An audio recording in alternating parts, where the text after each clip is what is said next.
there.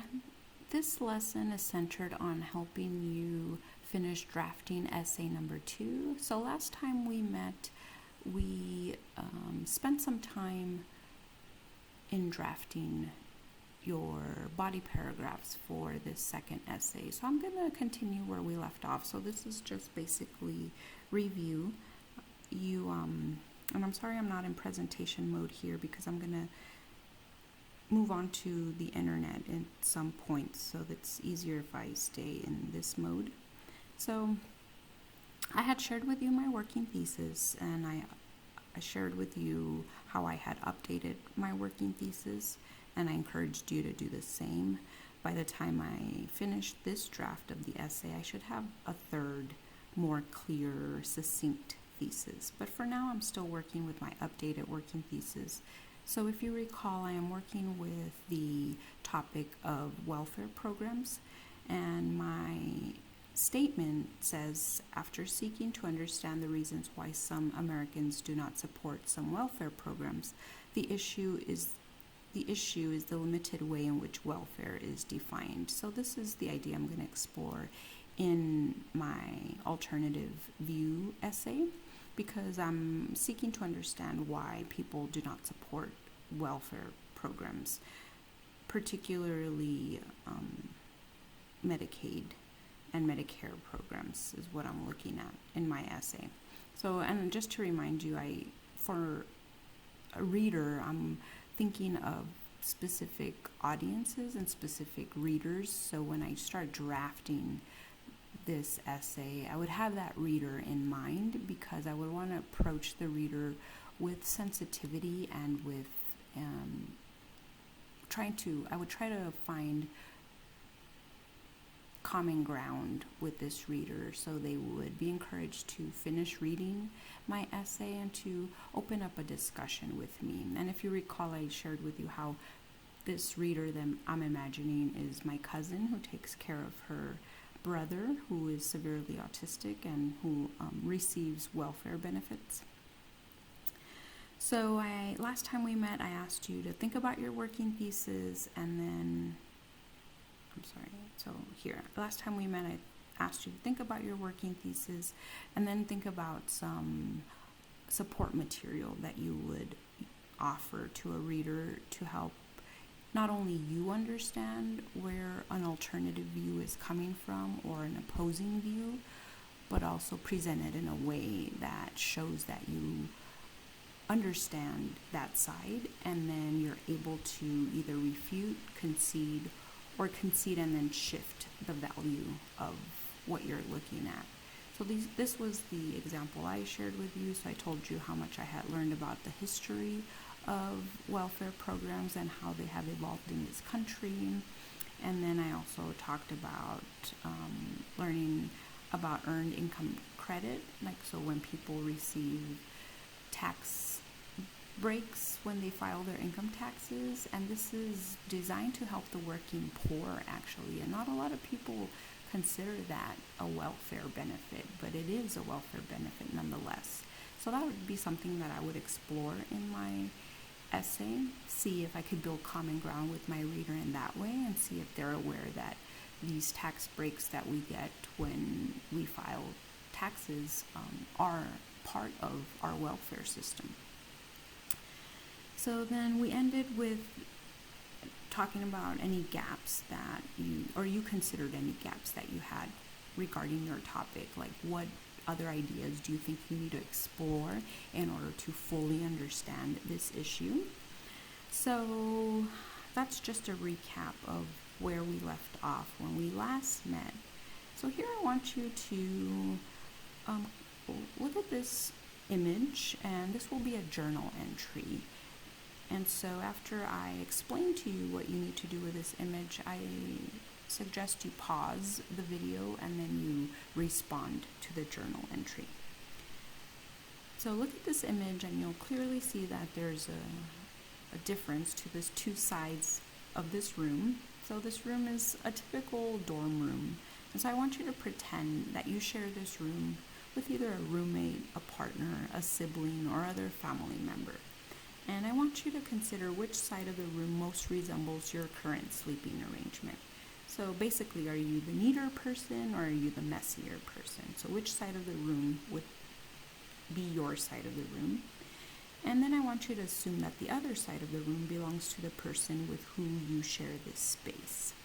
And how would you appeal to this person to be less messy if you're the neater person, or more flexible? So let's say you're the messier person, you really don't care if they have a neat room or not, but it really bugs you because your roommate kind of wants you to be like them. So your roommate wants you to be neater, so the entire room can be up to their standards. So how would you try to convince your roommate that it's not a bad idea? Maybe they try to be a little bit more flexible, so it's not the end of the world if their side of the room is a bit more messy. So write a brief paragraph where you describe how you see that conversation happening. So how would you open this conversation? What exactly would you say?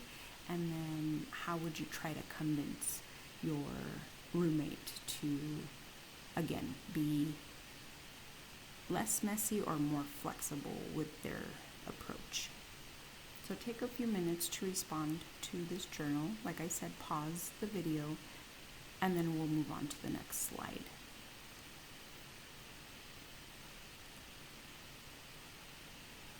Okay, so I assume that you paused the video, and now that you've resumed the video, we'll come back to the journal entry. So that was just a little exercise to get you thinking about language and how to convince other people to buy into your explanation or your viewpoints of a certain situation. So now let's shift and talk about essay number 2.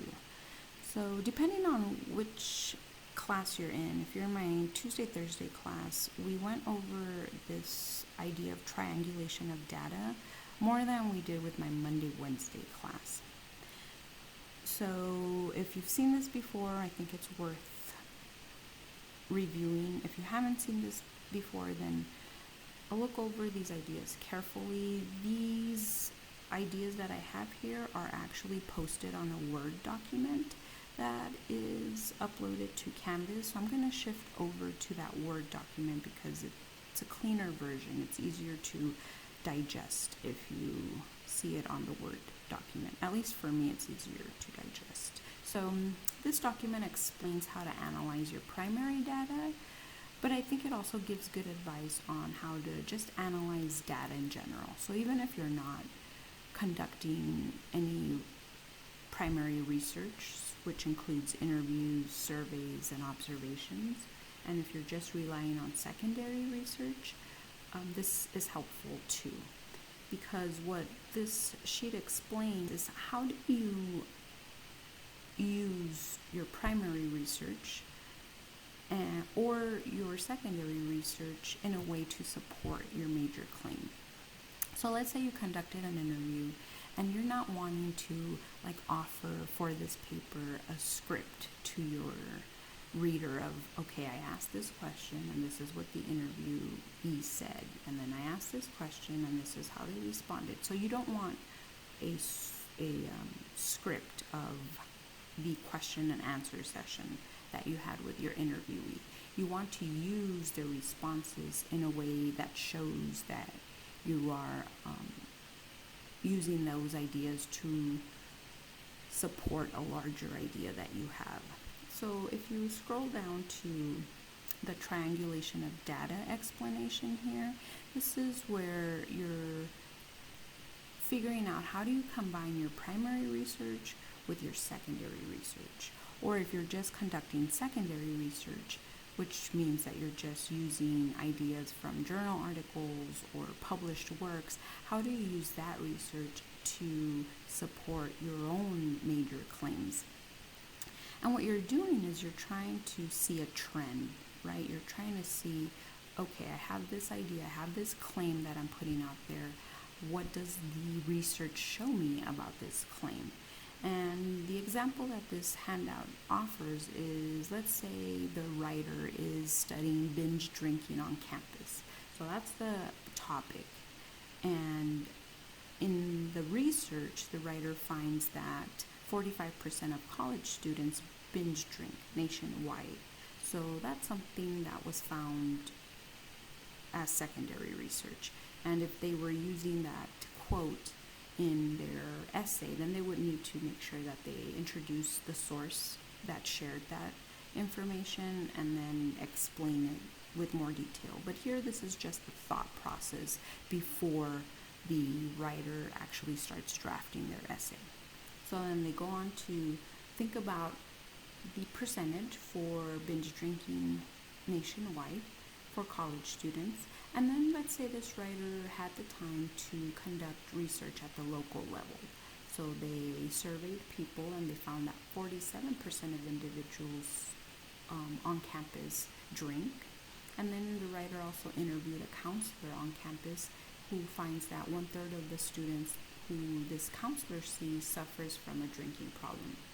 So all these numbers indicate something. So it's up to the writer to interpret that data, that research for the reader. Like, in other words, what do these numbers represent? What's important about that 45% of college students who drink nationwide? How does that number compare to the 47% of the students who drink at the local level? And then what does that say about, how does that compare to what the counselor is saying about the number of students he sees that suffer from a drinking problem? So that interpretation, it's what's crucial to your essay. Whenever you're saying something is important or a reader should see something about the research, that means that you're doing the critical thinking. That's where the critical thinking happens. This is where you're explaining what the reader should be understanding about the way you are interpreting the data. So that's really important in this essay. So here, this sheet is just showing you how to select information, how to kind of build information to compare it to each other. What this sheet is not showing is how the interpretation happens. So the interpretation is where you're explaining to your reader what these numbers mean, what the research is saying, and how you're interpreting that. So that's really important because that's where your voice comes in. That's where your perspective comes in. That's where the original work is happening. This is the area where you're showing your reader, okay, this is what this means to me, and this is my interpretation of this information.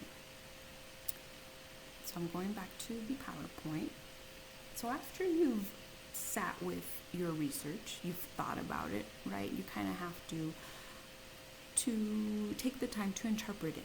So this interpretation should sometimes happens as you're drafting, but it's a good idea to maybe write it down before you actually start drafting your essay, so you can take some time to think about it. So this is what I want you to do now. So I'm going to show you through my process of how I model, or how I'm sharing like this example, and I'll model it for you, and then I want you to take the time to use my modeling of how I would start thinking about my data and see how this compares to your process. You might not follow my process step by step. I want you to use a process that works best for you. But in modeling my approach, I hope that you get some tips on how you could start really digging deep into your research and really starting to think about what your research means to your topic. So I want to remind you of what my thesis is. So before I jump into making a claim, and I want to think about my thesis again, because again, my thesis is what is driving my work. So the updated thesis that I'm working with is I'm seeking to understand why some Americans do not support some welfare programs. So if you notice, I have two parts to my thesis statement. So this first part is the part where I'm trying to understand that other side. So in trying to understand that other side, these are ideas that are going to be presented in my essay. And so I'll probably organize my essay in that I'll offer these ideas of the other side first, and then I'll talk about what's misunderstood about these ideas, like how I see there being a misunderstanding or a different interpretation of these ideas. But first, I need to lay out these ideas for my reader. So I'll go back to this slide. And so what I'm doing here, I want you to think about claims and reasons. So claims are the claims that you're making that relate back to your thesis statement. So in other words, you have these ideas that you've researched, and after you've researched these ideas, you can formulate a claim. These are going to be, think of them as like mini thesis statements for your body paragraphs. That's how I organize my writing. So my claims are usually like sub-thesis statements. So they're the major points that help support my thesis. So one claim that I want to make in this essay deals with these misunderstandings. So the other side, I think, has this assumption that one assumption that is usually made about welfare programs, is that able-bodied recipients should be working instead of relying on aid. So basically I'm saying, like, people usually make the argument that those people that can work should work instead of relying on the government. So in my research, I went to the CQ researcher, and hopefully it hasn't kicked me out. No, so I'm still here. So I went to the CQ researcher, and I found this incredibly informative article by Kay Nolan, and she really gives a thorough explanation of the current situation of domestic poverty, and she also gives a historical overview of how welfare has evolved, like how it was first initiated and how it has evolved in this country. And I learned a lot from reading this article. One point I want to make that I believe I did mention in class, but it's worth reiterating, is that I took the time to read this entire article. So I read this lengthy article. It took me, I would say, at least half an hour, but I've kept coming back to it as I've prepared these lessons. So that's something that you should be doing. So you should read it once, and then you should be coming back to them, to your research, to your primary sources when you start drafting your essay. I'm stressing the idea that you have to read an entire article because it is noticeable when a writer kind of just picks and chooses certain statements that the writer thinks fits their essay, and that doesn't work because it's clear that the writer really can't give like background information about that source. It's clear that the writer can't really contextualize the quote because the writer just kind of selected one quote that seemed to fit the discussion, and that's not what you want to do. You want to read the entire article to get a sense of what argument the writer is making, and that way you can better engage with your source material. So it is necessary to have a thorough understanding of what your sources are saying. So like I said, this is pretty long. I keep scrolling down. And so not only did I look at this entire article here, but I also paid close attention to the pro-con debate. So, and because I kind of stand against this John D. Mueller person, because he's making the argument that public assistance programs should have more stringent work mandates. So he's kind of presented an alternative view of where I stand.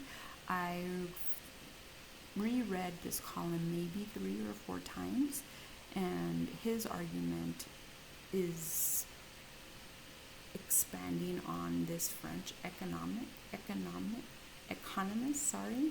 and I had to kind of I did look up this economist and see what argument this person made, called Routh's Law of Unemployment, and it took me a while to kind of understand what this law of unemployment is. So think about that process, how, again, I'm going down the rabbit hole. I went through the process of looking at what this person said, and then he is basing his ideas on a French economist, so I had to look up that French economist. So it is time consuming when you do research.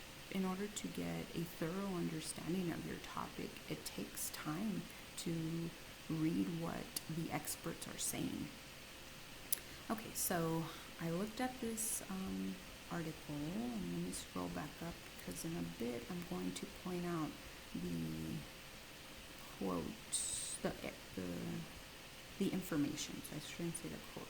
The information that is most relevant to what I'm saying. So here,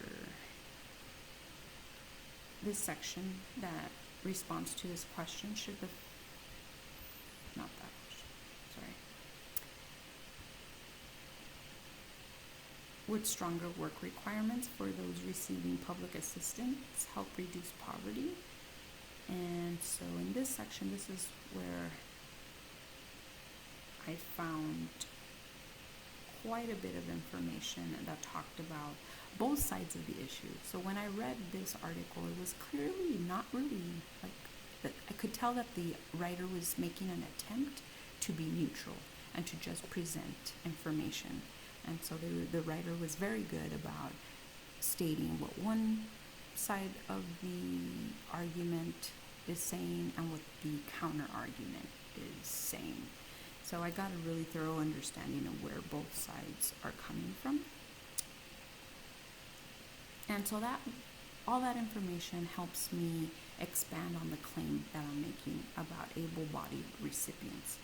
So the article talks about some information that the Brookings Institution shares, and what the Brookings Institute found in their research is that many people have the idea that welfare recipients do not seek work because they lack the effort, meaning they lack the motivation to go seek work because they're getting a welfare check. So if they're getting welfare check or they're getting state aid, then they're not motivated to find work.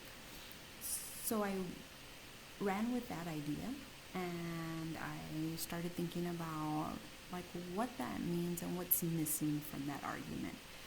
So this is what I found in my research. According to Nolan's article titled Domestic Poverty, the Brookings Institution, a centrist think tank, finds that work mandates presume that low-income individuals do not seek work due to their own lack of effort.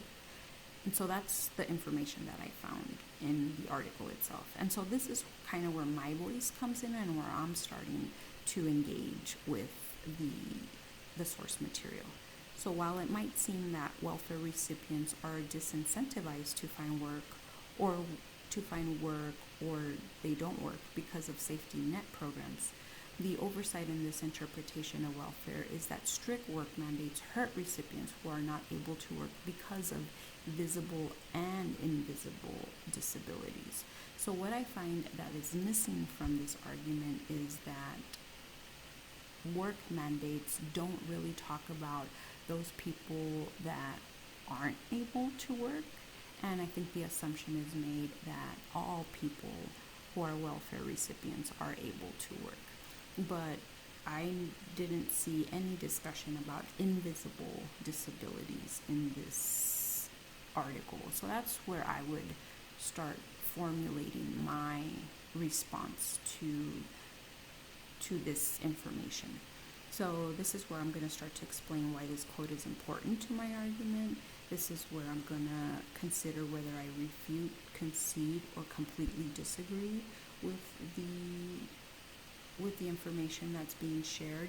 And ultimately, what I will write about is that I concede to an extent, but I ultimately will refute it because I'm going to bring in a discussion about recipients who have both visible and invisible disabilities.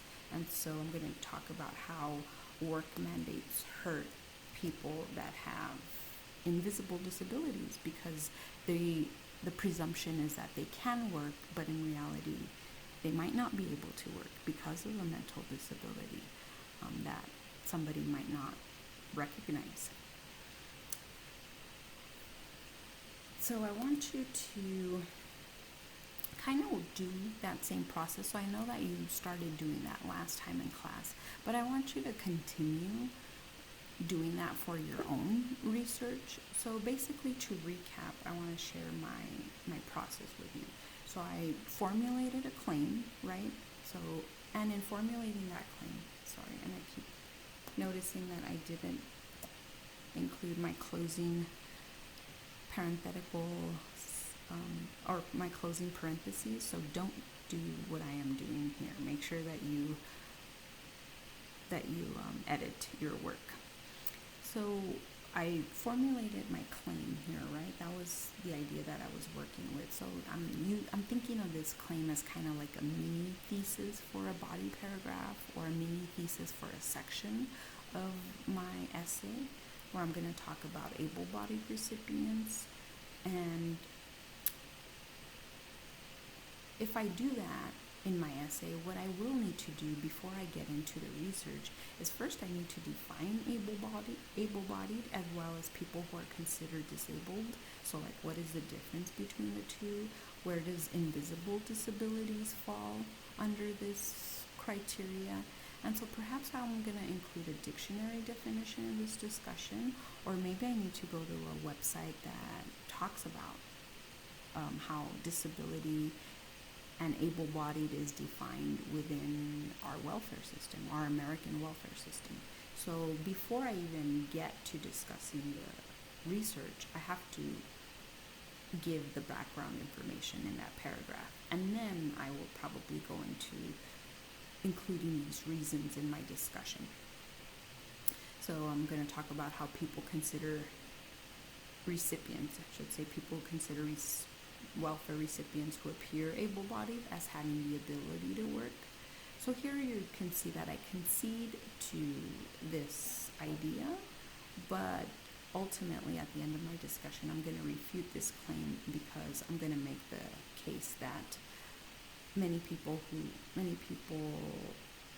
who do fall under disability have invisible disabilities, so they might be considered able-bodied, but in reality they're not. And then I'll go on to talk about lack of strict work mandates for welfare recipients disincentivizes recipients to find work. So this is like the major argument that the alternative view makes, is that when somebody receives welfare, they're not motivated to find work because they're already being supported. And so I do concede to this idea, but I'm going to say that strict work mandates. So in my research, I found out that like Kentucky is a state that pushes for strict work mandates. And what that happens is that it punishes people who cannot work, so the disabled, or who cannot find work. So these people end up being punished because the welfare system does not want to continue helping them out. And I'll use Kentucky as my example. And then lastly, something that I want you to think about is that when I reviewed this article, the domestic poverty article, I'm not arguing against this article. This article is actually incredibly neutral, so I'm engaging with the research that the writer is sharing with me. I'm not engaging with the writer herself. So the writer herself is laying out these ideas and laying out the research for me. So here I'm conducting secondary research, and what I'm doing is I'm engaging with her research. So she's not giving me her stance on the issue. All she's doing is being kind of like an informed writer that is giving me an informational piece. What I'm doing is I'm interpreting the information that she's sharing with me. So I'm not conceding or refuting with her, with the article itself. I'm conceding or refuting with the ideas that she's presenting. And then I might refute a source like Mueller, who is included in that pro-con conversation. And so I just wanted to make that distinction for you, that it's not the writer for this particular source that I'm refuting. It would be like maybe Mueller who I would be refuting, because he's actually saying that that strict work mandates do need to be implemented in the American welfare system. And so Mueller does talk a little bit about having some caveats to that. So people who receive disability, receive aid for like disability and for dependent children, like those kinds of recipients fall out of the argument that he's making, but he doesn't make the argument about possessing invisible disability. So that would be an area that I would engage with him and talk about how he didn't mention that in his discussion. Okay, so I think you should follow a similar process. And so what I want you to do, I want you to consider the claims that you're presenting in your essay. And keep in mind that these claims should be falling in the area of the alternative view. So the opposing view or the alternative view of the topic that you talked about in essay 1, but now for essay 2, you're seeking to understand those alternatives, right? So you're seeking to be able to have a discussion with somebody who's coming from that position, and you're showing your reader that you fully understand those areas of discussion. And then after you become incredibly informed because you did some thorough research on your topic, then you're able to have a better conversation and you're able to better support your position on your chosen topic. And again, I want to emphasize that the goal for this paper is not to persuade your reader that they should see your topic in the way that you do. Instead, your goal for this essay is for you to become better informed and become more capable of discussing alternative views relating to your topic or opposing views that are related to your topic. So I will end there, and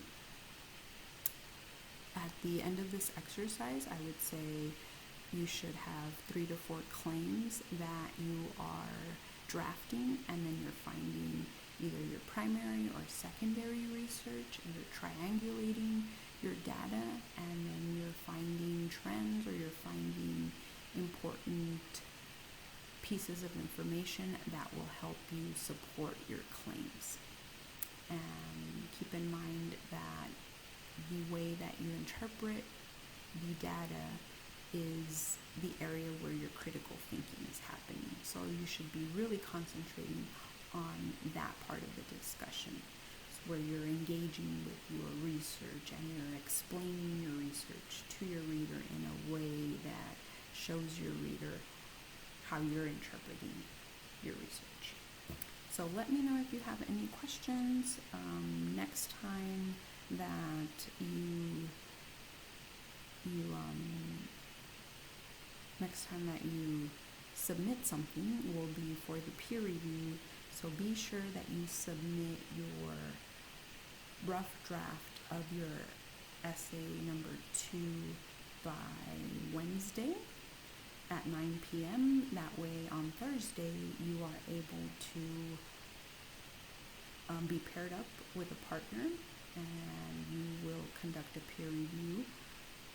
If you do not submit something by 9 p.m., I can't guarantee that you will be assigned a partner, which will impact your peer review grade. So just make sure that you have a draft ready to go by 9 p.m. on Wednesday. Let me know if you have any questions.